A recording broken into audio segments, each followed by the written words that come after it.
Hey guys, welcome to my channel. If you're new here, don't forget to subscribe and hit the like button if you like this video. With that, let's get into it. It's been just over a month since you'd broken up with Izuku. For the first time forever, you didn't feel like someone was stabbing you when you saw him holding hands with Uraraka. Over the past month, you'd also grown extremely close with Katsuki.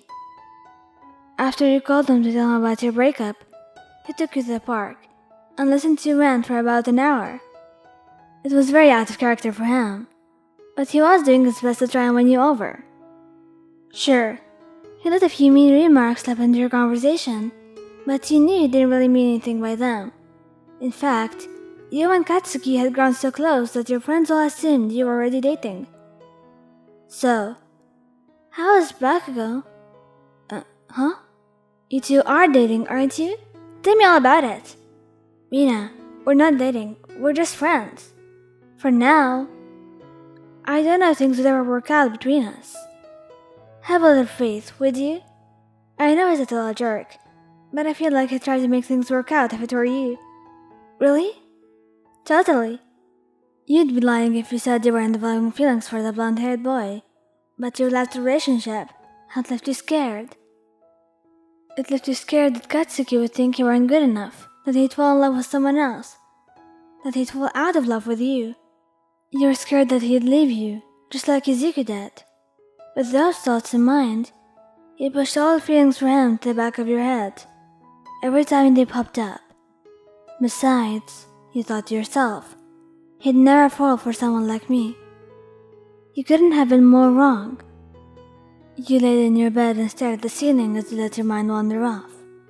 Class 1A had done a team training simulation during class, and you'd been unlucky enough to get paired up with Izuku, Uraraka, and Todoroki. Everything had gone by fairly normally, but you couldn't help but feel a twinge in your gut when you saw the way he looked at her. Even more so when you were sure he'd never looked at you like that. Class went by, but you couldn't focus on anything for the rest of the day. Eventually, when school let everyone out, you opted to head to your dorm and spend the rest of your day alone. Katsuki wanted to reach out to you and ask you what was wrong.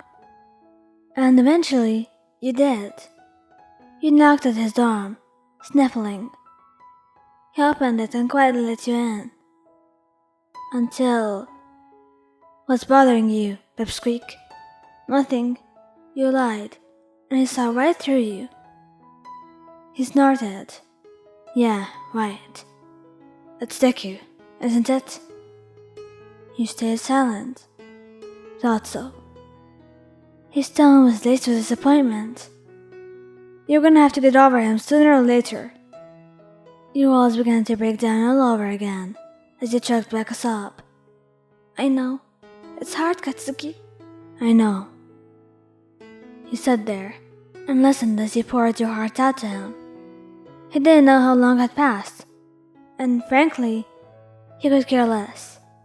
All that mattered to him at the moment was you. I thought you were going to get married, you cried. He placed a hand on your cheek and wiped away your tears with his thumb. Marry me instead. A light pink blistered your cheeks. What? Instead of marrying the damn Deku, when you're older, marry me, he said in a calm and smooth voice. I didn't know you felt the same way, he said, as your eyes stared back at his. Well, now you do. So what do you say? You thought for a while, your negative thoughts circling back to your head, and now to what Bakugou said to you, that he had the same feelings towards you. And then, without a second thought, you nodded your head, ready to start again, because you could see in his eyes how much you mattered to him and how he truly loved you, and that was all you needed to be sure that you and Bakugou were meant to be.